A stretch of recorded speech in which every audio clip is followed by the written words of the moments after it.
And I said, okay. Logan Wilson coming from Cincinnati. Okay. But okay, I can appreciate Logan Wilson because in the linebacker spot, Dallas is hurting big time. And that's why I've been so anxious and can't wait. And I asked Jerry about it the other day, getting back over Sean, because he'll make a difference. He'll make a difference in the middle. But Jerry did us one better because you can have a linebacker, and he can be a great linebacker, especially a middle linebacker. But if you ain't got them big fat boys up front taking up them linemen, all the linebackers going to do is get them big fat boys, bam, double blocking one lineman, and then let him take him by himself, and that guy come off and knock the linebacker right off the ball. So, Jerry, yeah, you go get Logan Wilson, and everybody saying, yeah. But when you go get Quinnen Williams, stop it. Stop it. And everybody out here trying to all talk about, would Jerry really look bad? You know, you got rid of Michael Parsons and you get Quinnen Williams and Quinnen Williams got 3 sacks on the year. Michael Parsons is an outside force. Yes, but Quinnen Williams is a run stopper. And think about this. Dude, you got a Quinnen Williams and a Kenny Clark. Those are 2 big tackles that can make plays. Now you put a linebacker and back of those 2, you got a whole different defense. And here too, Quinnen Williams get pushed up the middle.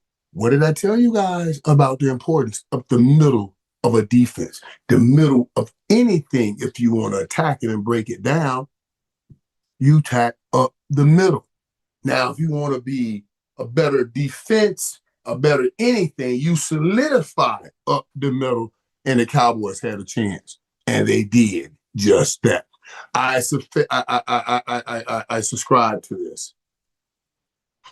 You know, that as much pain as I felt the other night when that team lost to Arizona, who's already on a 5-game losing streak. I just don't know if we would have put so much up to get a Quinnen Williams had that not happened. So I'm not trying to mitigate my pain of that. I'm just trying to realize about that and say, man, that put Jerry in a panic mode. He'll never say it. He'll never admit it. But the move, that game put him in a panic mode, and I actually like it. You know what I mean? I like that he's in panic mode and desperate mode because you're going to do some things and do them right now. Quinnen Williams is a young man that can help for years, and he's not demanding to be the highest paid non-quarterback in the NFL. So when you do negotiate with him, you're not going to be looking at paying him $50 million a year when you already paid Dak $60 million a year. I just don't see how that's possible. Let's look at I'm trying to look at like the guys that got it. Cleveland, Myles Garrett. But there's no money at the quarterback position, you know, Deshaun Watson. But even that number now is not the number. Deshaun Watson, what, 35 a year? That number is not the $60 million. So it's all different now. And Quinnen Williams, he'll be more pliable to work into the salary cap. But what I like is I believe he's going to be great for the locker room. Like I told you guys, man, I spent some time with this dude during that draft. I remember seeing him being with his family at dinner, and he just seemed like a great dude, jovial, big fella. I'm telling you, he had the ability of Jerome Brown, and a lot of you don't even know who that is, but a big jovial dude that I promise you, man, you didn't want to line up with. I swear, I've seen guys back out of the game because they didn't want to play with Jerome Brown. I've heard guys say to me, Man, I don't know. They asked a guard. They said, where are you hurting? He said, I'm hurting somewhere in here. I ain't never heard that before in my NFL life. Somebody said, I ain't playing today. They said, where are you hurting? Somewhere in here. I read that as, all I know is they ain't going up against Jerome Brown. That's how scared Jerome Brown had people. And now I see all of these videos coming up about Quinnen Williams too. Everything or anything that seemed to be negative, now people are putting it up. And I hope this young man understand. He was in New York. Even New York's not Dallas. Playing for the Jets. Nowhere near Dallas. Now, every time, everything you ever did in any kind of way, they're going to bring it up now. Because they want to continue to make Jerry look as bad as they can. So anything Quinnen has, they'll throw out to try to make it more than what it is. So yeah, I love the pickup. I think it was important. I think it was the right move, and I'm glad they did it. It was certainly a desperate move, and I'm glad they did it. And threw Mozzie in there with it. So for all of you peeps who we can't give up that draft pick. That draft pick is too valuable. That draft pick is too valuable. So was that first round pick we spent on Mozzie. But he didn't play out. He didn't pan out. So having a draft pick is valuable. But it's only valuable if you make the right pick with that draft pick. And you got to go in and discern greatness when you got a young man that's already greatness. He helps out on all three levels of the defense. That's what Lost Nation Sports says. The edge, the linebackers, and DBs. There's no doubt. You're absolutely right. Lost Nation Sports, you're right. He helps out on all levels, on every level, from the back to the front. It's always the front that works to make everything behind it works. So now, let me tell you how else this helps. Now, you're not getting 8-9 yards on first damn down. You see, on first down, you're not handing the ball off and running right up the middle for 8 or 9 yards. So now you got a second down and 7. Second down and 8. If you try to run, you know what I mean? Now you get in a different mode. You can get behind the sticks. You go look at the last few weeks of the Dallas Cowboys defense and see there was no one behind the sticks at no time. Everybody stayed in front of the sticks because the defense was letting them run. And whenever a team can just run and get first downs, I want you guys to understand how sad that is. Whenever a team, I told you I'm working, man. They'll keep calling. Yeah. What are you doing? I just told him I was working. Cause you ride by, do what you gotta do. I'm working. That's my boy. Come on, man. Stop calling me. I'm talking to my peeps right now. Come on, man. Let's get back to talking about what we're talking about. The Playmaker Live was a blessing. Hey, yeah. Hey, wait. Hey, dog, dog. Y'all talking about the live over there with Stephen A. the other day. Over there with Stephen A. at Texas Live. That was fun. That was fun, man. It was great messing around with Stephen A. over there. And you see how he started the show. Let me tell you what you got. Started to tell the Cowboys gave me CeeDee Lamb's birthday, April 8th, 1999. Do you know what date it is? No, I don't know what date it is. I don't know this birthday. Oh, that's CeeDee Lamb's birthday. You guys hadn't won anything since CeeDee Lamb was born. The first thing I said, I'm sitting there listening to this. I said, Now, that is nowhere near the truth. And I turned to the crowd and said, you hear that? That's how he tricks you guys. He gives you half-truths and real lies. That's nowhere near the truth. But it sounds good at the moment. But I had fun with him. I had fun with him, man. I have fun in live audience like that. You know what I mean? I really do. Because I want to be around the people. I want to talk with all the kids. Now, I'm going to tell you right now. And everybody be yelling, oh, Mikey, sign it. Best chance you got is give it to the kid. I'm going to let the kid win. Even when they put me, Michael, we got to go because I have to do another show, right? Michael, we got to go. I'm not walking by that little girl. God ain't going to honor that. I'm not thinking about y'all. We can wait. Y'all can stop that right now. I'm not walking around that little boy right there. God would not honor that. You know what I'm saying? If the Bible says, he that does anything wrong to the little ones, you will wish that a millstone be tied around your neck and you tossed into the waters.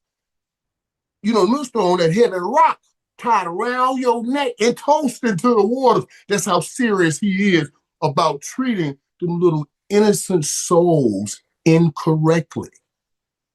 If he's that serious about treating those little innocent souls, he'll be that serious about blessing you when you honor those little innocent souls. You know what I'm saying? So I'm gonna always honor. I do autograph shows, right? And in order, you know, they pay you a lot of money for them, so they want the crowd to move.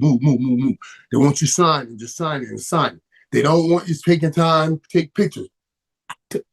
I said, dude, we can put this in the contract, or I'm going to violate it. So let's stop each other from having a problem. And I said, we'll write in the contract, unless it's a kid. Because you know, it ain't like, so it ain't like you can go find another Mike Irvin. These are the demands. If you can find another Mike Irvin, you'll have him sitting here signing it. But this is what I'm going to do. Anytime that little kid come up here, I'm going to see that kid, and there's nothing we can do about that. That's just us. But I really did enjoy it. And I enjoyed all the little kids. So thank you guys for coming out to see me. And you got to think, those kids ain't never see me catch a touchdown. And they're there. You know what I mean? So I want to honor that love. You know what I mean? I wish I was alive to see you balling out, Mike. I do too, Stack 448. I do too. But it's okay now.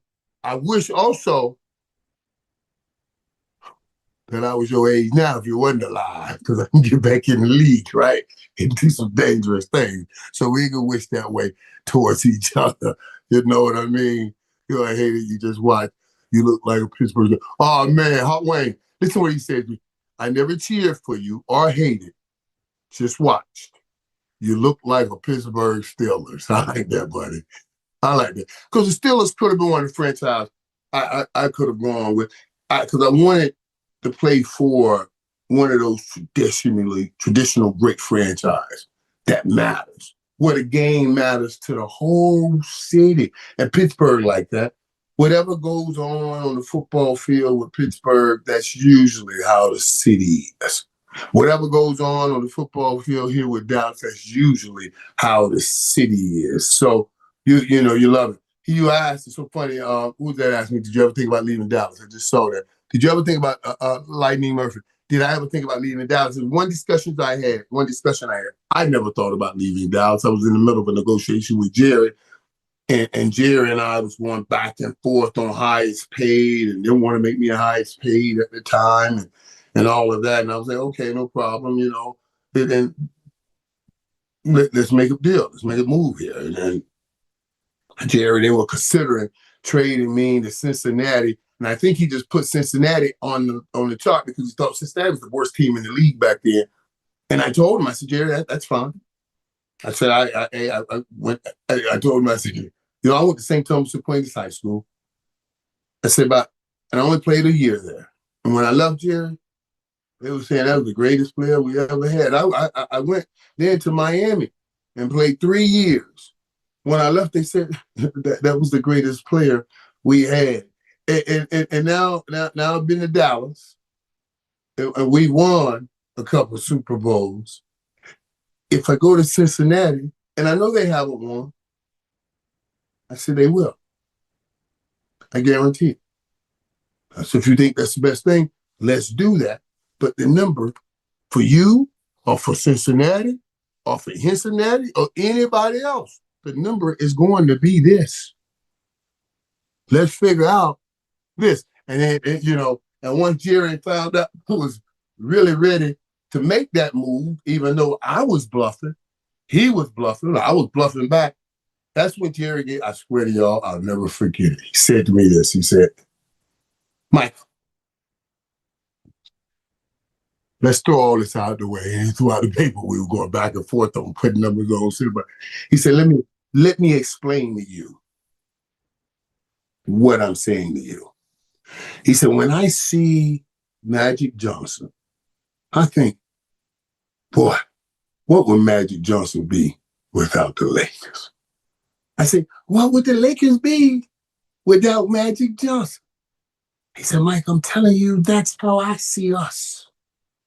You know, what would Michael Irvin be without the Dallas Cowboys? And what would the Dallas Cowboys be without Michael Irvin? He said, man, what I'm trying to say to you is this. These exact words were this. He said, if a bomb hits Valley Ranch today and blow everything up in Valley Ranch, when the smoke all clears in Valley Ranch, you and me, baby, we gonna still be here. We ain't never going nowhere. So we might as well work out these numbers right here.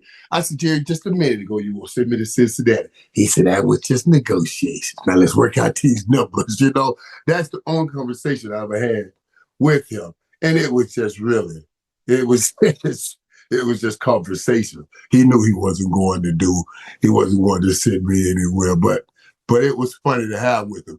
Greatest ever, LOL.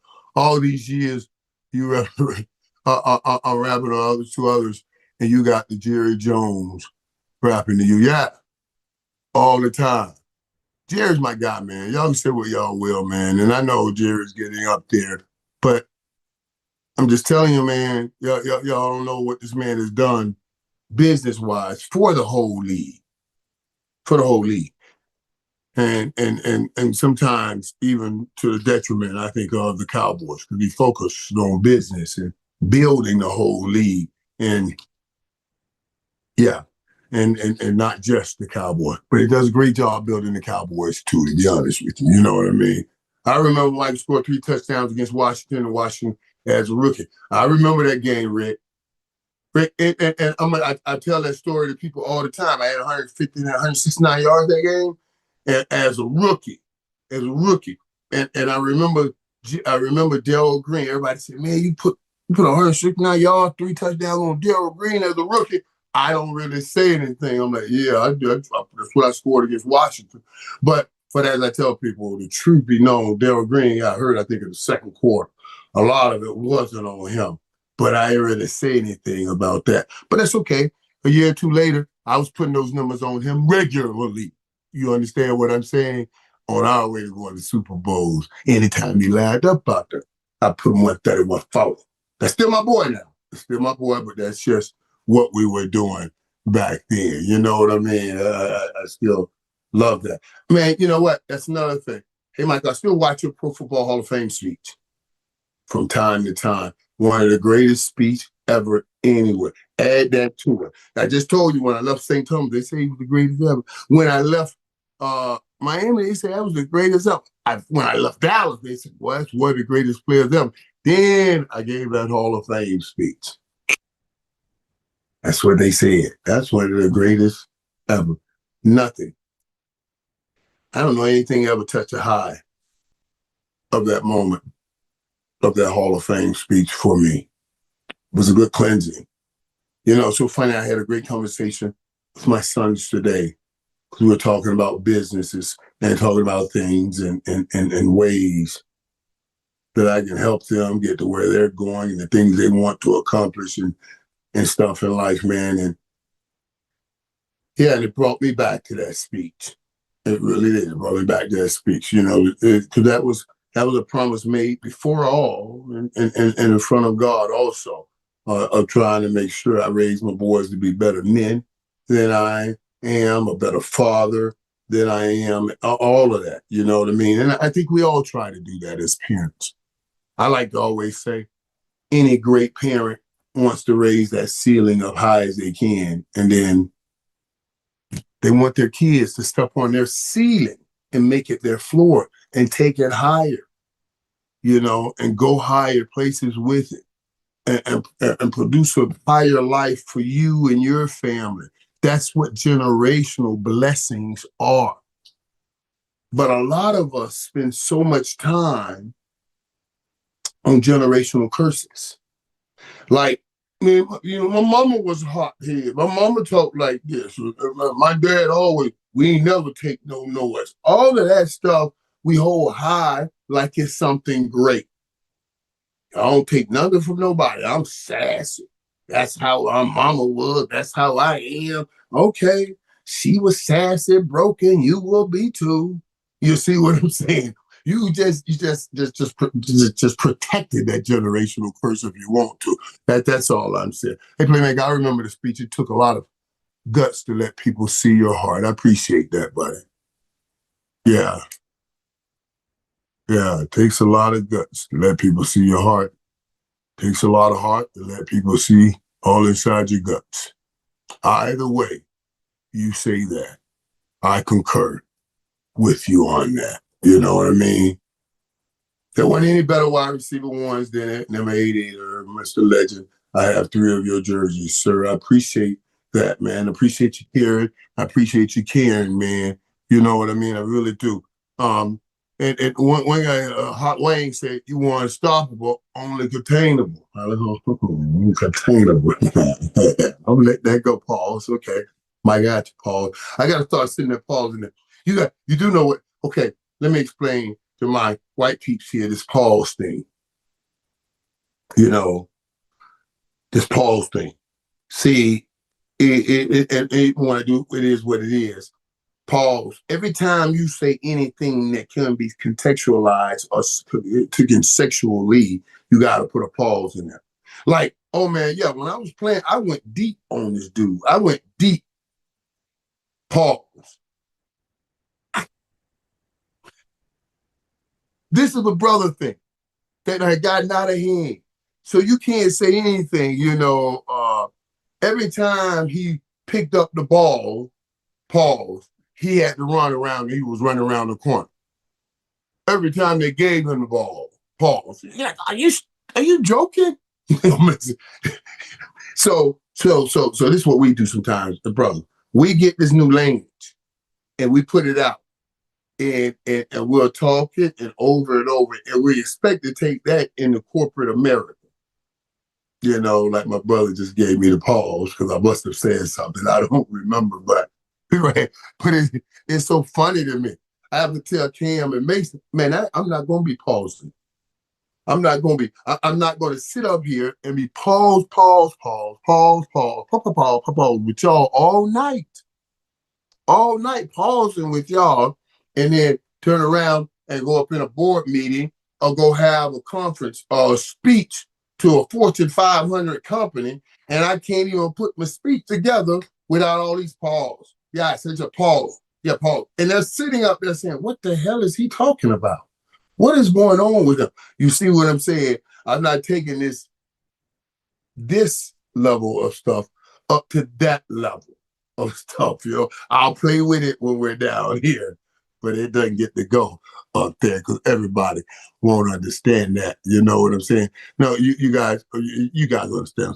But anyway, I got both your Canes jersey and Cowboy jersey, home jersey. I saw somebody the other day, Chris. I appreciate that. I saw somebody the other day, and I even put it on my little story. We were walking around in Miami. He was walking around with a Miami jersey on, under a Cowboy jersey. When he saw me, he was like, I was walking to the hotel, walking to my room, and he was like, man, I can't believe this, man. I can't believe it. He said, look, I said, man, I appreciate the family love, Miami. He said, family. And then he put up Dallas. He said, man, dude, when I see a Miami Cowboy, that's it. That's what I call a Miami Cowboy. Dallas, I love you too, my brother.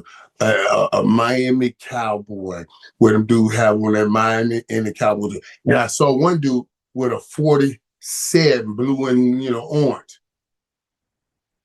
It would have been one, man. It would have been 48, but the 47, 48 was Bubba McDowell. So crazy. Mike, what can Colorado do to move in a better direction? Honestly, greatest ever. The man's young and he's in college. and I want to give them a chance, but they just need a quarterback, man. That's it. You need a quarterback that can make some of the some easy throws. The games I've gone to, there were so many passes missed. I mean, a lot of those teams that team played, they should have won those games. But a lot of them, they can't make plays on offense. And now what you've seen the last couple of weeks is the defense just falling apart. They put up 50 plus points the last couple of weeks, over 100-point score. I thought a couple of weeks ago, I thought they were going to get 100 points scored on them in that one game. In that one game. But if they had a quarterback, all of it's different. Now you got this quarterback, and God bless man. So God bless him. I hate killing kids because he is still a young man. But I see him miss screens, overthrow guys wide open. That's the first problem right there. You got to put points on the board. You got to move the ball. You got to give that defense some rest. And it gets none of that. And all you do is putting them out there, and sooner or later they're wearing down. And it's just, yeah. He needs a quarterback. He needs a quarterback, and he has to find one. Somebody asked, do I think his health has factored into this? Now, outside looking in, I can see why people would say that, but you haven't been as close to the situation as I have and see what Deion's mind is. Deion let his doctors worry about his health. He worries about his football team. Remember, I told you when I went to go see him, dude looked half damn dead. And I'm trying to find out how you're doing. I said, man, I'm almost scared to ask, what's going on. And all he was talking about was, dude. I mean, he did look dead. He looked half dead. But all he was talking about was, man, dude, I got to get back. I haven't even seen the players, man. I don't know what to do, Mike. I said, time. You need to get ready, get healthy. Don't worry about that. Man, Mike, man, you see what I'm saying? So I can't imagine. His mind ain't on his health. His mind is on his team and his guys. He's dealing with his health. He says, I'm letting the doctors worry about that. You don't get a dude that has surgery on Wednesday night and at practice Thursday morning.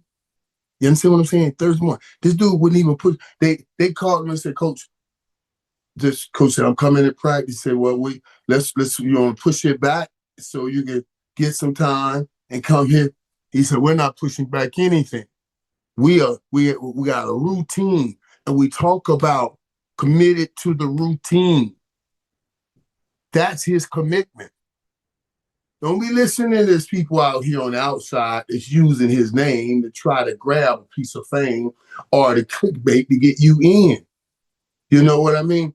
You should. I think it's incredible what he's doing because I'm seeing it from a different perspective. I know what he's going through, and I see how everybody talks about it. Every coach will talk about it. Let me tell you something, man. I'll give my legs to be here with you. I'll give everything I got to be here with you. He literally is giving it. Cut the toe off. Let me go back.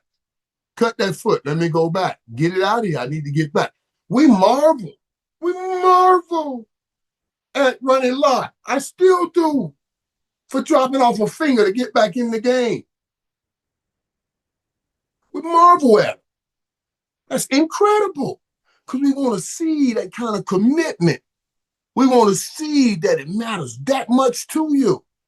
That's what we call that passion, man. We call that committed, man. We want to see this in everybody that we deal with in our life. And as much as he talks about it, as much as he's trying to lift everybody up, damn, he goes through what he's going through, and he's focused still on lifting everybody up. Everybody talks a talk. that right there, what I call is walking the walk. You know, that's what I'm talking about. I want to promote playmakers. Please open it up 100. I got you, bro. I got you. There's so many opportunities there. So many opportunities. But I'm telling you, man, I don't want people to let people misconstrue and let you misrepresent what you're seeing. What you're seeing from Coach Prime is it's what every parent does for their kids. Forget about them. Forget about themselves. Forget about themselves. You know, you put the kid before you, and you get to see it in Coach Prime. Yet everybody wants to try to present it as something else. No. I saw him talking the other day. Was it yesterday or maybe even today? And somebody asked him a question, and he said he was talking about his responsibility. He said, I have to protect my kids. Some kids are ready for what the media presents to them, and some are not. And I have to protect them. That's my job. And I thought that he's right. He's absolutely right. And that's that old coaching mentality. And I told you guys when I do a speech, talk about the speeches, I put the coaches, because I give them 3 paragraphs, I put the coaches in those categories. I subtitled it. The gathering, the guarding, and the guiding of our youth. Remember, I'm teaching you about homiletics teaching, homiletics preaching, where I use one letter to give you all 3 subjects. So you can simply stain the brain with it easily, or more easier, or more easy. I can't say more easier. I need to say easier or more easy. I can't put more and easier together. That's just my old Miss Austin, my old English teacher used to kill that when I was doing that, coming out of the ghetto of Fort Lauderdale. It's more easier. You can't say it that way. I mean, she used to get on me about that. So I can't put the most easiest. It's the most easy, or it's the easiest. You get what I'm saying? I said, but back to Dion. The gathering, the guarding, and the guiding of our youth. This right here is the job of a coach. Bar none. Football is the byproduct. Basketball, the byproduct. Soccer, hockey, golf, baseball, all byproduct. They must gather them because everybody's trying to get at them. Send them in that direction, send them in that direction. They must guard them because all these elements are trying to tear them down and catch their youth, their innocent youth, and stain them so they'll be stained and ruined way through their life. You have to guard from those. And then he has to guide young men that don't know or don't have a father, young men that have fathers in prisons. He guides all of these young men. Look at the relationship Travis Hunter has with his father, who's in prison. You know, that you can take a lot of anger out of that. Man, you're not even here, man. What were you? My mom, where we were hurting, man. We didn't have anything, man. Nothing you can do about this, son. Nothing you can do. Matter of fact, me and my sons, when we had our conversation today, that's what I was telling him. And I don't mind sharing this with you, man. My son said to me, he said, Dad, you know, I see you down there all the time now. When I was playing, you barely made any games. I said, you're right, son. You're right. I was working in LA, you know, and I was working in LA. I'd be on air at 6 a.m. Sunday morning. So when he had a 12 o'clock game, you know, I can go to those games and then fly all night and be on the air at 6 a.m. But I couldn't go to him like I'm going to him now. And I've always wondered how he felt about that, because I can't I couldn't go then. Even though he knew I was working, he saw me, it wasn't like I'm saying I'm working, but I wasn't working. But I still worry about that, you know? Yeah, I still worry about that. We had a conversation about that today, you know. But right now, Coach Prime got to get Colorado together. And you're right. But let me tell y'all something. And you hear guys like, and I hear them too. And I know Whitlock goes after Dion. It's something they got going. I'm telling you, when I heard some of the things, and I know it's Whitlock, I heard some of the things Whitlock said about Dion. I said, okay. I went to Dion. I said, man, listen, Whitlock, they're trying to get me on the show. I'm going to tell you guys this because they were calling me. I'm calling my people saying, can we get Mike on? And I had heard enough. And I would have handled it correctly. And I see all the 100s because they know I'm talking true. I would have handled it correctly. But Whitlock, when I would have gone on and tried to handle it correctly. But instead of, I didn't just go on. I called Dion at the time. This joke will be saying some stuff, man, that I don't that is so not true. So they've been calling, man, and I haven't, I hadn't gone on because I just didn't like what he was doing and saying about you. But I said, but I'm going to go on, and I'm gonna straighten this. I'm going to let him know because he wasn't there. They weren't there.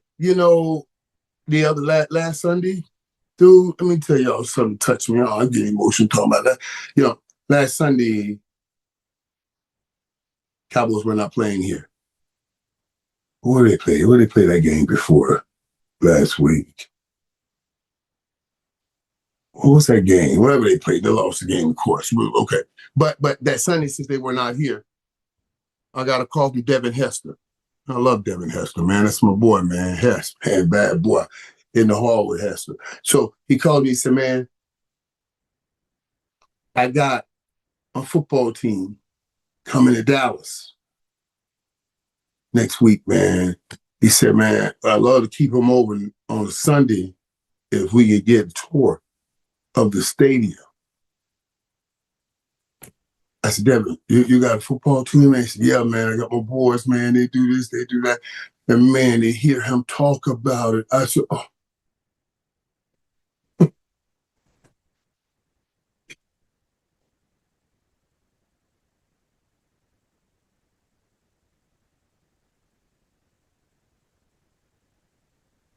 I sat at my house and watched.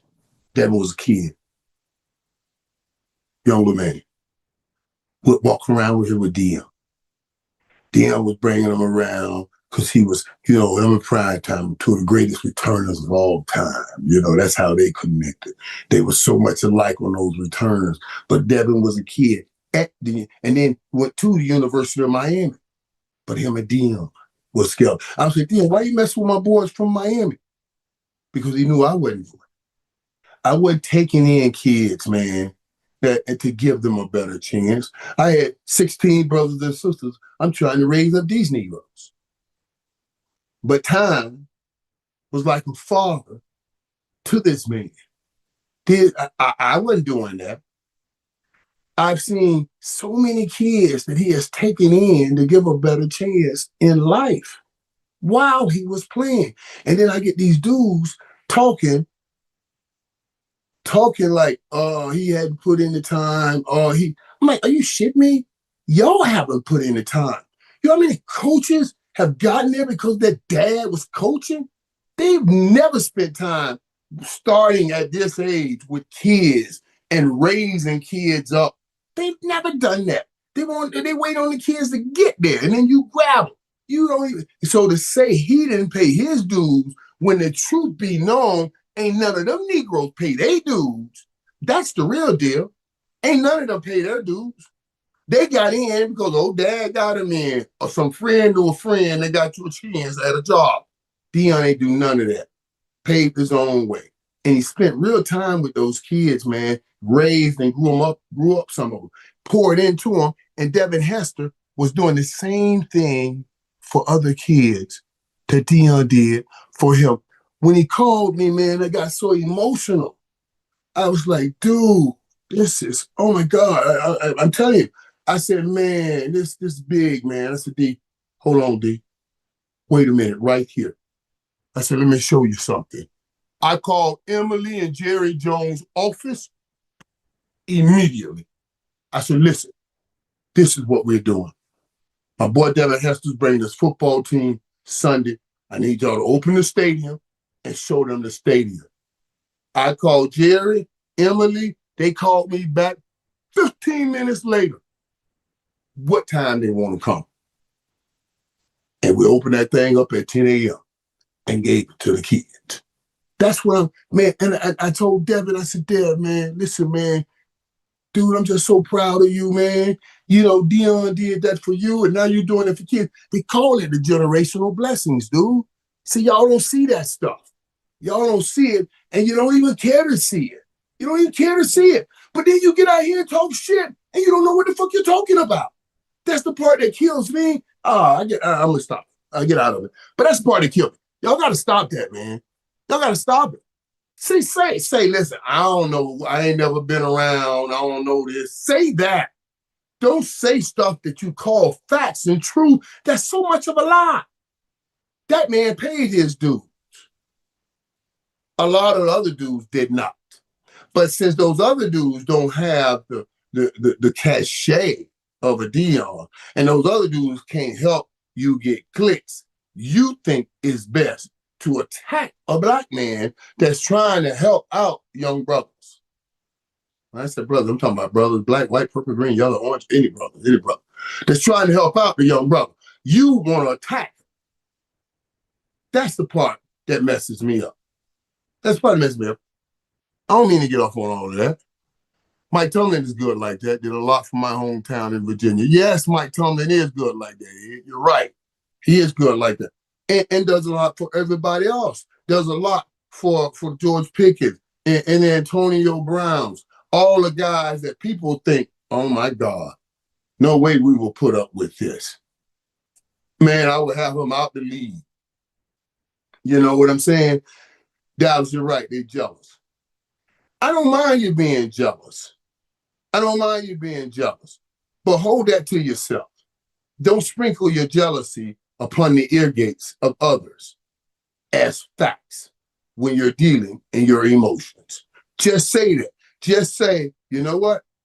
I don't know enough. I'm just jealous. And I'm going to say some things because I'm just trying to work through my emotions because I wasn't good to kids like that. And whatever you got to say. But don't just say he didn't pay dues when you don't know the man been paying dues before he even. That's all I'm saying. I'm gonna get on that. Let me get off that. Hey, y'all. You know what I mean? Let me get off that, man. Let me get back to that. Go fly. What do you mean Troy Aikman or Tony Romo? Are you talking? Are you talking on the football field? Or are you talking broadcast? Because on the football field, I won't even play with that. Let's stop playing. And Tony Romo was a great player. I thought Tony Romo was a hell of a player. I'm not going to lie. I still question to this day, 2015, when Dak took over the job, if Tony Romo had played, we would have won a Super Bowl. You see what I'm saying? That rookie year, when Tony Romo got healthy, if they would have had enough to put him back in, maybe they had a shot at something. You know what I mean? So Tony Romo was a bad boy. But Troy is my goal. I don't want to hear that. You got a better fight or a better battle if you're going to ask me about them broadcasting. And he was broadcasting. I like Tony Romo. But again, Troy Aikman, I think he does the best out of all of them. And I'm not saying that just because he's my quarterback. I really do. I think Troy Aikman and Buck, those different dudes right there, boy. Joe Buck ain't no joke, bro. Joe Buck to fucking an NFL game and then turned around and did a World Series. You know what I'm saying? Hey, he ain't talking about Tony Romo better at dating. I'm gonna let that go by. But boy, y'all, hey, Troy just a little more quiet about it. But Troy done had him some real superstars too now. Don't be messing around now. Troy with the blonde hair, blue-eyed, Dallas Cowboy quarterback. I watched it, boy. Well, I used to go, I done been in the locker room the Monday after we done won on a Sunday, and Troy had to call the police because them girls in his house, in his pool, hanging out there naked.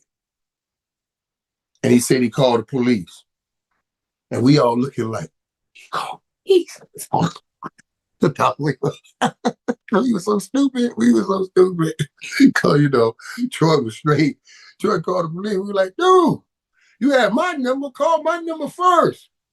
That's what everybody in the locker room was saying to him. Dog, why you didn't call us, man? Why you got to call the police? Call me over there. I can fix it for you. Let me get it right. I'll fix it for you.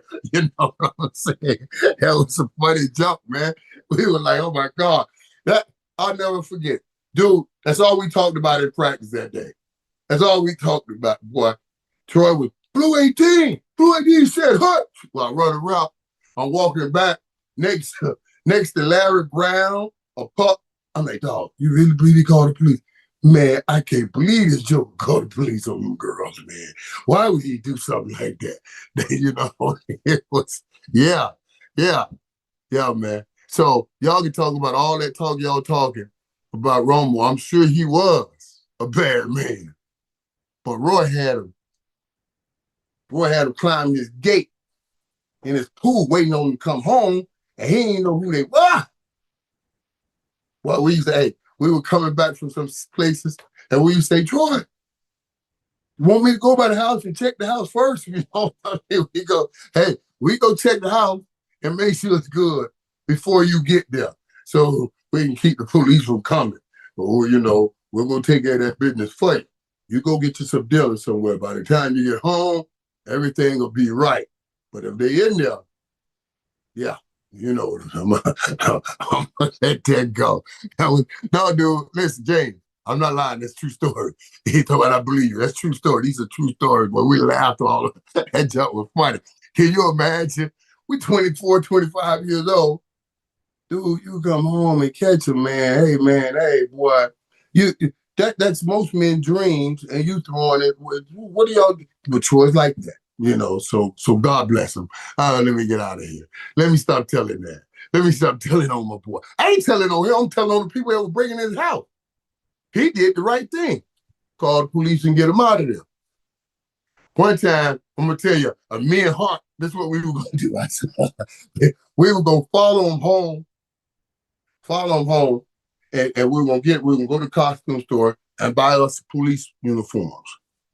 And we will say, man, we said, well, as soon as we land, we're coming back soon. We land, we can get the costume on, and we got to follow him home. And then we go, if some girls over there, he's going to pick up the phone, and he's going to call, and we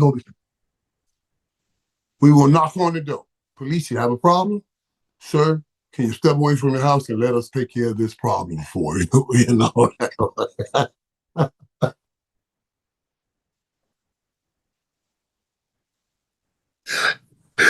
Oh, Hart came up with that idea, man. Hart thought that was a good idea. I did too, but Hart came. Let me stop messing with y'all about this stuff, man. That's some funny stuff, boy. That's some funny stuff, man. 22, 24 years old, man. That was, boy, that was heaven without dying. I didn't say that out loud, did I? That was heaven. Yeah. All right, I'm gonna let that go, man. All right, man. I better go get some studies in, man. I got a show to do tonight, and I need to be going into Bible study in too. That was fun. That was fun, man.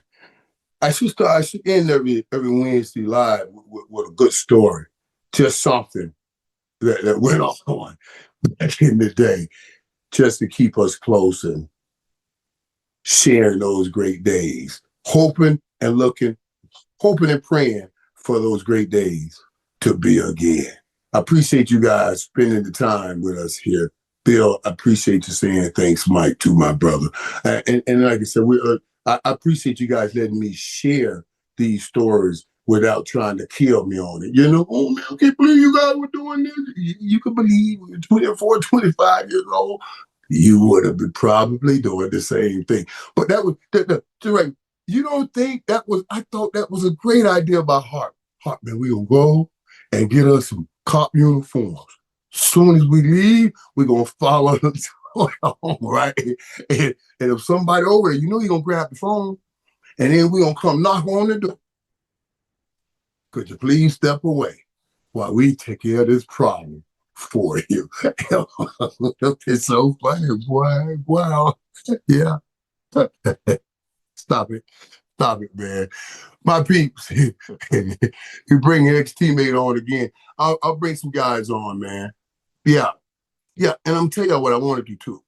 Because I was this I went to this firehouse. Because I want to do a first responder and I want to talk about these things and the things first responders do and how they take care of people. I had a great visit over at the firehouse, right? And I want to.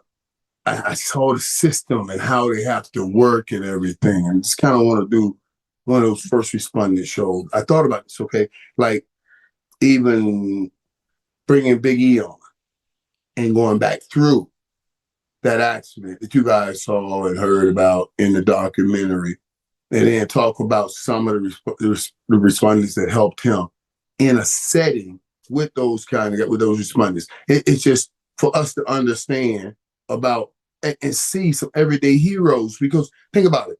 We get as football players to show up on a Sunday sometimes, man. You catch a game-winning touchdown, you do something well, and everybody said, "Boy, you're a hero. You great. This great." And you get to feel good for a week. These people are real heroes doing real things. And we don't get the opportunity, or they don't get the opportunity, or you guys don't get the opportunity to see it, appreciate it, and give them their week of being a hero. You know what I'm saying? Give them what they deserve, because they really, really saved lives. You like to think when we win football, boy, you saved my life. We won this week. They really, really saving lives over there. And you guys are too. You really, really are saving lives. Let me tell you how giving me an opportunity to be here with you keeps me running to this. When broadcasting, I love doing it, but it's all for you. And I get a chance to talk to you right here. Read what you're saying back to me. It's not just me talking at a TV screen. I'm actually speaking with you. You can speak at somebody. You can speak for somebody. But the greatest thing to do is speak with that body. And that's what we get to do right here. Lewis, you are crucial, Mike. I appreciate you saying that, my brother. But you are too, Lewis. We're all crucial, especially when we come together. Wherever two or three are joined, we shall all be here. And he shall be here, helping us all. I appreciate you guys showing up this week. I'll see you next week in this live. Glad your live streams are getting more eyeballs. Lots of insight by Jumbo 47. Can't believe Jimmy got you. I know, man. Got you to keep that number 47, good peeps. Let me tell y'all, right, fans, he's telling you the story about Jimmy when I went into Jimmy with that old number 47, right? Ivan telling me this is your best show ever. I appreciate that, Ivan. I feel good about everything. I feel good about everything that's around me. I feel good about how this is going, guys. I really do. And I got opportunities like you. I did First Take the other day. I'm seeing opportunities. People want me to come back and do TV shows and this and that. But I really enjoy this. I really enjoy this. I had a lot of great years of speaking at you. And a lot of times I thought I was speaking for you. Even if I go back to that, I'll be better at that after I have spent so much time speaking with you, because now we're really harmonizing. I know your thoughts, I know your feelings, because you're giving them to me, and I'm sharing mine with you on a pure form, not with all of the people in the way. So if I ever get back to that, I'll be much better at that and serving you. I appreciate you being here tonight and serving me and us serving him. Bring a friend and subscribe so we can continue to grow this locker room, man. Who knows what good, great things we can do as we continue to speak with one another. God bless my locker room.